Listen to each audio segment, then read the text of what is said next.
A horrifying scene to tell you about that played out along Rainier Avenue in South Seattle today. A 6-year-old girl hit crossing the street in a crosswalk when police say a driver failed to see a red light. She's now recovering in the hospital while investigators look into the accident. KOMO's Joel Marino spoke to witnesses who said the impact so intense it knocked her across the intersection.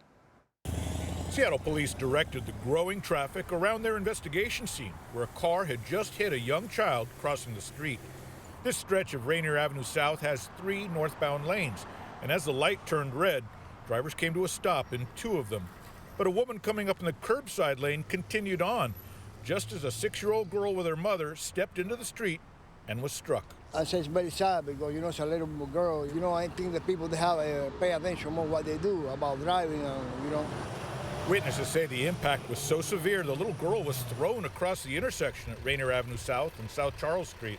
Some first responders initially thought the child was dead. She had no pulse and CPR was started while the driver who caused the crash pulled over to try and help. Where there's so many apartments, a kid should be able to walk around unaccompanied safely without being hit by a car, and that's ridiculous. The young girl was rushed to the hospital in critical condition, but it was determined she had no broken bones or any other significant injuries. The woman who hit her remained with police at the crash scene.